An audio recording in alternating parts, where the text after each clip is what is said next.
Yeah, what up? It's your boy Bush here with my boy Jay Black, but What's he good? What's got he good? got some things misconstrued. Fuck all that. What's good? We all get really right into this shit. Got some things misconstrued. You feel me? Yeah, you can look at your phone or whatever, but we about to talk, nigga. See, I'm from Brooklyn. He Grabba have. he from Harlem. I just rolled this joint with no grubber. Fuck grubber, nigga. But tell you the truth, the first time I heard about grubber was in Brooklyn, Flatbush. Bunch of Jamaicans and kids that's come from overseas that grew up in New York, but they was born elsewhere. I think that grubber started in Flatbush, Brooklyn, as far as America. Right now, grubber spread it. You go to Bronx, any hood My in nigga, Bronx. why you saying grubba? It's grabba. Grabba. What the fuck this nigga talking about? Grubba. Grabba. Grabba. Grubber, Grabba. I give a fuck.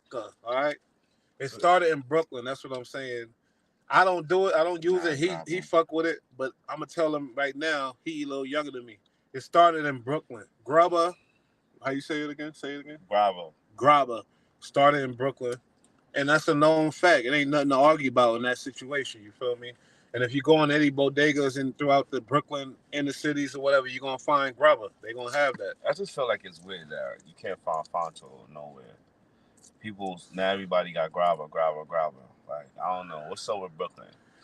Fronto, I hate it. I grew up a Rasta baby, but I never liked Fronto. That's Fonto or whatever. That shit was too strong. You never got a good leaf, hardly. It just became a mess. But people wanted Fronto because they wanted that tobacco in their weed. They wanted the little tobacco feel. Slow it down a bit. Yeah, so that's when the grabba Stress the came in. weed. That's when the grabba came in. Grabba came from Brooklyn. So Brooklyn fucked up the weed game in New York. Heard. How, nigga? Come Adding on. all the seasons. Niggas add seasons to the weed. Like, niggas about to cook. Like, So oh, why y'all jacking it everywhere else then? yo, Why in the Bronx and Harlem and Queens? first and foremost, you know what I'm saying? Brooklyn got the bad bitches, the bad women. You know what I'm saying? I can't lie. You know what I'm saying? Harlem is That's kind of true. run down. You know what I'm saying? Bronx is a little rough. You know what I'm saying? Nah, Timberland Bronx got boots. some hot girls. Fuck with Timberland boots Bronx. on and all that. You know what I'm saying? They want to hang out with the niggas and all that. You know what I mean? But it's all good. I ain't going to get into that today because I don't want nobody Timberland boots. against me. But, you know. Nah, you right. Because some of them Bronx girls be So, harder than dudes. Like, my Brooklyn girls come over. so you saying I this is had to. new to me? Because Brooklyn dudes, we thinking Brooklyn girls is too hard. Too. Nah, Brooklyn got the best. Got the best blood. Brooklyn got the best women in New York City. Most guys, most New Yorkers would agree to that. I Most dudes can't was disagree. outside. But Brooklyn girls are probably more relatable. They more cool. They more lax. They come with a different type of energy. Most of the time, when you meet a woman in New York, I don't know for me about y'all, but for me, a black woman, and she's cool as shit. Like you gotta be from Brooklyn. And 9.5 times out of 10, she from Brooklyn. I guess you like a different type. I guess. Because Brooklyn, yeah, you get your natural girls in Brooklyn who know how to keep it natural and sexy and all that. But I like that too. But I go uptown, the girls they keep their nails done. You know They what it they do the is? hair This is thing. They do. a different type of game that everybody got. You know what I'm saying? Harlem girls got different type of game. Bronx girls got different type of game. So I guess I'm tired of the aggressive shit. I'm tired of having to think 4 or 5 times ahead of ahead of the game, like just to keep up with these girls. It's too much on the Harlem chick. She got money. She wants your money, and she could get money, but she gonna see how much money you can get to see how she could have you working for her. Then y'all could get money to get. That's not It's Harlem too much. shit. You saying? Yeah, too much. I But go to like, Brooklyn. I never was a fan of female rappers. But I ain't gonna hold you now. Lately, with this drill sound, Don't play with it. Don't play with it. this shit, that's a Brooklyn girl. But I'm talking about really like even Ice Spice. She not hard. She don't come across as hard, Mm. but she come across feminine. But just on some, A lot of and them I do. like that. I'm like, Yeah, oh, yeah. this is what I like. I don't like that hard ass shit from a female rapper. I don't like that. Don't play with it. I don't like that fucking song. My girl who I'm messing with right now, whatever, That shit go she hard. paid. I don't fuck with. I don't like no hard females. I don't want my girl hard. I guess y'all uptown niggas, that's what y'all want. Brooklyn niggas, we too hard. We don't want no damn hard females. We don't want that. You feel me? Ice Spice, she come with her sexy sex appeal. I like that. You feel me? I really like that. And I got to this point because I was gonna speak on where this drill sound came from. Bro, Brooklyn got nothing but hard bitches, man. No disrespect. I don't fuck with Brooklyn bitches. You got Lil Kim, you got Foxy, And I heard about Foxy. She went to high school with my brother Inga. Her name Inga, and she was sucking niggas off in the staircase, nigga. Shit, I'm out of Give a fuck. And don't play with it. but Don't she play ain't with it. that Don't hard. play with it. Don't play with it. She was in high school with the business, and it is what it is. I ain't mad at her, but I'm just saying, a nigga like me, I prefer a more feminine girl. I mean, not a girl so that want to hang around and because niggas. she was sucking dick in a no, but she was hard. She was like sucking dick, but then she was like, "Dog niggas in it," rapping all like super gangster and hard. Maybe that's just her rap shit. You know, sometimes females they look up to dudes rappers, so she's trying to mimic that shit. You know, maybe she's still a lady behind. And I can't lie, because I was infatuated with her. I might have jacked off to Foxy a couple times back in the day. Shout out to Brooklyn. Yeah, you're right, Slim Booler. Brooklyn bitches is tough, but I'm a Brooklyn dude, and I don't want no tough ass female.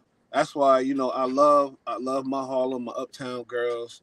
They keep it more feminine type of shit. No funny shit. Now let's go ahead.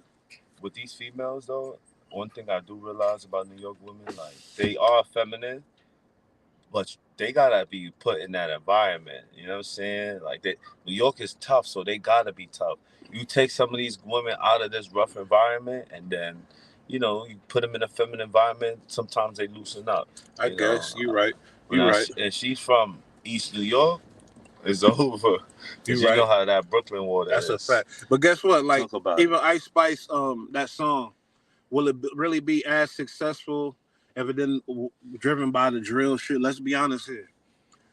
It's driven by the drill sound, but she took it. She didn't go super hard with it, and she found the secret. Be soft, feminine, and still, with some clever shit, saying some shit, clowning niggas. But I love that, and that's why I wanted to get into where this sound came from in New York City.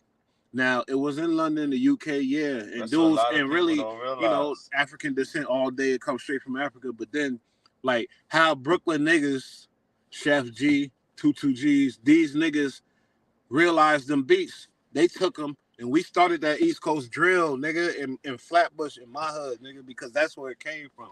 Everywhere else in the Bronx, they popping right now. It's in the Bronx right now. But that sound came from Brooklyn, nigga, when it hit New York. I'm sorry, nigga. What you got to say about that? I'm sorry. I just feel like SAS, Dipset, they had that sound. They put it out there before. No. SAS had a sound. Why? Because of their accent? Sound. Yeah, it's that. No, but it's the beat. The beat made the drill. But it's the sound that comes with that type of music. No, because you just identify you. Chief Keef is the head of the drill. After Chief Keef, it was the London Boys. After the London Boys, then New York drill. Okay, but going. There's a thing called the East Coast drill that's different sounding. It don't sound like Chief Keef. It got that London drop. That shout out to my Africans in London. You know what I'm saying? With niggas, and that's that drill shit. That's the East Coast drill, the New York drill. It's a different drill from Atlanta drill. It's a different drill from Chicago drill. And who started that sound out here is niggas in Brooklyn. And now, uptown, everywhere else, they taking them London beats and they doing it. Now it's a sound, and you know it when you hear it. Drill music is like saying like. Rap music. It's just a type of music. Yeah, but it's a sound. So, am I wrong? No, that's a fact. Whether it's a Chief Keef sound, Atlanta sound, still drill. The fact that drill music is now booming in New York City is just because these young boys is taking it. But I just feel like people been on that drill sound for a minute. It's just whoever was, it wasn't something that everybody was doing. Yes, now you're correct. Just saturate with you're correct, buddy. Shit. But I'm talking about East Coast. This certain sound, nigga, the beats that beat love and them, that came from 22Gs and them Flatbush niggas who took them London beats first, nigga. That's all I'm saying. And another thing, like, niggas wasn't wearing all them sweatpants and shit since, like, when Bobby hit with Hot Nigga back in the day and he had the gray sweatpants on, nigga. Niggas, y'all uptown niggas wasn't really sweat. Y'all wanted to be more fly than that. It was like jeans, It was Balmains. It wasn't the Marys yet. It was certain things or whatever. First I of don't all, know. a Harlem nigga always got a sweatsuit in his closet because we fly to death from head to toe. We're going to have a certain amount of things. So whether it was an Anichi sweatsuit, whether it was a Sean John sweatsuit, whether it was a polo sweatsuit. Yeah, but that was designer sweat. I'm talking about just sweatsuits on some hood gangster shit. And then niggas start taking that look, wearing the chains and the jewels, and turning that look into a high class look, nigga. What you saying? Alpo and these niggas, Rich Paul, them Alpo niggas was wearing. Rich Paul and them niggas They was wearing that. Gucci and shit, nigga. But they had the sweats on too. Look at even in the movie, man. Look at Woody Harris. He had on the sweats, man, when he got shot. He Okay. Well, I'm talking about the new generation. That was a look. You got to understand, new generation just biting the old generation because they looking up to the old heads, man. We been there, man. But that Bobby shit reminded niggas, and it took them, when they seen that shit, a lot of niggas started rocking the sweatsuits, nigga. I'm telling you, nigga. Because I'm sitting there watching this shit. But I'm Bobby seeing it. Bobby even had no sweatsuit on. He had on the gray sweat with a white tee. With a white tee, yeah. He didn't have a whole sweatsuit, but I'm just saying the sweats, period. Because in the video, everybody else had sweatsuits and shit. Like, niggas is... Who started wearing sweatsuits? I don't know who started, but I'm talking about who brought it back, who revived it. And nigga, ain't nobody started wearing no sweatsuits. What year you mean, who started? About? What year was this? Man. Because I was going... Because my girl was living in Harlem at the time. Hold on, let me see. And I was just going back and forth. Brooklyn, and I seen it. Don't get it twisted. Shit do get trendy in New York. Heavy, and that's all the time, nigga. Even when all the way back when Jay-Z had niggas wearing the button ups and shit. Don't even cap, nigga. No, niggas was hating. You know what I'm saying? I'm from Harlem. Niggas was just trying to, stop doing what we was doing, trying to make us seem like we wasn't valid with the jerseys and shit because we was killing them. Yeah, the jerseys, and Jay-Z got too crazy, and I guess Jay-Z's a Brooklyn nigga that's awkward. Like, Jay-Z was like the black dude that didn't play basketball, you know what I'm saying? Tall nigga, that tall for nothing, nigga. Yeah.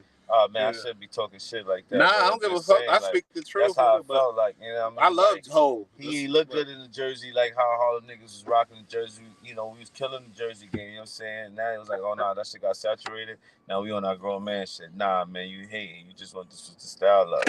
If niggas hate, then let them hate. Then watch the money pile up. The 50K and stuff. But everything is awkward until people start jacking it.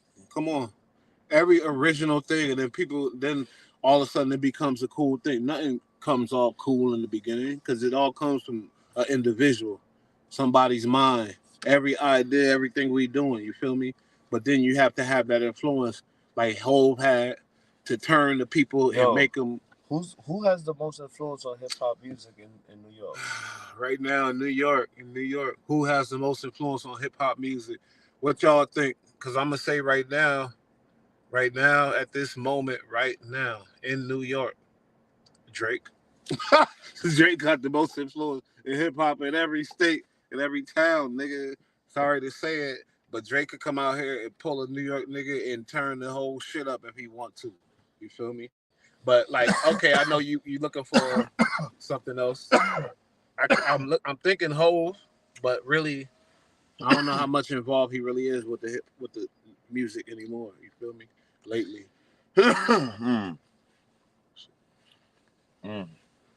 But exactly. Slim Blooder. Yeah, talk that shit, man. Let them know about the Nautica sweatsuit. The Nautica shit with the big boat, the blue, the yellow, and the green shit. Fire. You're right. And that's where it came from. Yeah. But those are the designer sweatsuits, the urban designer sweatsuits. And I wasn't thinking that, but that's where the shit came from, really. Yeah, so we got to shout out to all of them, Nietzsche, all them niggas. I'm a real Harlem nigga. I grew up on 145th in Amsterdam. I grew up right there by 145th and Broadway. My nigga, everybody came through that spot. BJs, KP Cons, you know what I'm saying? You had hip hop. We had the Avorexes. We had the Vasquez, the fucking Gore-Tex. Anything that was exclusive. So tell me one thing though. Y'all rock fatigues up there? Fatigues? Army fatigue? Yeah. Hell yeah. That came from Brooklyn, nigga. Nah, that's definitely a Brooklyn. That came from Brooklyn, nigga. You heard him too. You heard a Harlem nigga say that. And Queens. That came from Brooklyn, nigga. Because you know who was rocking it that really made that shit pop was the Los Boys. You know what I'm saying? When they had that shit on. Okay. Yeah. Yeah, and then they the first ones. But you know where they popped at, where people seen them? Harlem with the Apollo. Stop playing. Yeah, here's a tune. Harlem Yeah. is the mecca. We ain't gonna lie. That's what I was but trying to get everybody to. gotta really realize, every borough got their own attributes. In Brooklyn, we Niggas don't gotta responsible go to for Brooklyn. Until now, till they made that Barclays, niggas never had to go to Brooklyn to make their music pop. You gotta come to Manhattan. You gotta come to Harlem. You gotta come to Apollo. If Okay. you not So nobody, really, if you don't let run me through the ask you this Apollo question theater. then. So why is the two hottest niggas, gods of hip hop, Biggie and Hov, from BK? So check it You know what I out. mean? So check it So out. I'm why about to is tell that you though? why. That's what I'm saying. I'm gonna though. tell you the realest shit. That's though. what I'm saying. Though. They really not the biggest though. Because when you wanna, if you really wanna get at it, right? Oh, wait a minute. Now when you, all right, let me take it back. Maybe biggest what? Money Man. All right, Nigga, cool. I'm talking about critically Biggie acclaimed got it, but Jay-Z. motherfuckers. Boom. All right, look. All right, you know what? Rewind. Check it out. Who was Biggie trying to sign? Cam. Jay. He tried to sign Jay. He tried to sign Cam, Kiss, Mace, all these niggas. But that's a Brooklyn boy doing Hold on. that. He came to Harlem. That's where some jealousy was at. Not for nothing, these niggas fucked up. And Pop was Harlem dude too. But Biggie is the smart nigga that show these niggas their talent. Cause guess what? And let's be honest here. If Biggie was able to sign them, what you think they'll be? You think they'll be more legendary now? Bro, look at who they are. Nah, let's be honest though. They legendary, and trust me, Cam is my favorite nigga. Yeah. He the only nigga I still will listen. Let me tell you something. Certain shit I listen to. I don't listen to old shit, but Cam I do. A lot of people don't realize that Cam got a lot of businesses still, and he been had businesses, and he's been about his business. You know what I'm saying? Like, but what I was saying is, would they be more legendary if Biggie was alive and he actually signed them? Imagine how great they would be. No, that's a fact. No, that's a fact, nigga. Let's stop it. But and that's a Brooklyn boy. The thing is, it took a Brooklyn nigga here to bring them together, but them boys was gonna pop regardless. You could not sign these dudes. Yeah, they was going. And guess and the talent was just the talent wasn't in Brooklyn. It was in Yonkers and it was in Harlem. It wasn't in Brooklyn at all. That's why we were so when we had those talented dudes, they would magnify it bigger because niggas in Brooklyn was on some just straight, Yo, look at Little C's, man. Little C's supposed to be like a pioneer in hip hop, like into the place where like he's either signing mad artist or like, like something big, but that wasn't him. It was just because of Big. Yeah. But these other guys were artists. You right. Cam and these guys were artists. They was talented. Like they went. Little Kim was writing for Season. That was his man. So it was like family. There was no talent over there, man. Harlem, they breed talent, man. That shit is like. Well, guess what? Your Harlem boy, Mecca, man. Your Harlem boy Diddy went to BK to get talent. But he went to Brooklyn to get talent. A Harlem nigga went to Brooklyn to get talent. From Mount Vernon. You gotta know your history. Okay. Diddy from Mount Vernon. Well, he rep Harlem, and everybody look at Diddy. He just know where the money was at. Harlem. He grew up around Harlem. I think he may have had some family into Harlem and all that. So why didn't Diddy go to Harlem then for talent? That's where it was at, man. But he did. He saw it. He had Black Rob, rest in peace. Yeah. There's a couple other niggas. Harlem, my nigga, Harlem has so much talent. He signed all them Harlem niggas, but none of them was special. Like who was it special? I love all of them, mind you. I swear to God, all of them got even. Black Rob never had a dime. My life of crime. That was my shit. I was, you know what I mean. I went through the same shit with him. Rest in peace to Black Rob. G-Dep. He showed some real nigga shit. He went and did his time and turned himself in. Like, and niggas want to talk about him about that, but fuck that. He did some shit that he wanted to do. Never did that. He should have never. Yeah, I understand that, but I don't give a fuck. I respect him for it because every nigga got the right to do what they want to do. What they like. And maybe I can't even speak on it. Let me take that back. Yeah, every nigga got the right to do what they want. And it's not me. Ever. But it was just like, yo. But I'm just saying, like, I don't think I'm going to turn myself. And he was nice. A child of the ghetto. Nobody. They're not the people. They're not the God, man. Like they're not your God, man. Like you gotta take that to your God, like, and that's where you get your judgment. What these people are doing is just a business, man. You should have never did that, especially if you got kids and stuff. Man. And I'm sorry, I don't care, but give your life up to these people. Like you don't owe these people. You did something. You did something wrong. You take that shit. You take it and you handle it your way. Take that shit to the grave, man. Like for real, Depp was bugging. See, even the homie said that. Yeah. But And if you go back and you study Depp, he was nice. He was really a ghetto boy. He was a child of the ghetto. So who battled Big L? Wait, what did he say? He said they had the version on the low. He had Battle Big L, Rest Easy. Who you talking about, Slim? Shout out to Slim. Oh, the truck is back. Oh shit, work. Hell yeah. I see that. Yo. Yeah, we gonna continue this part 2 coming up in a minute though. Shout out to everybody.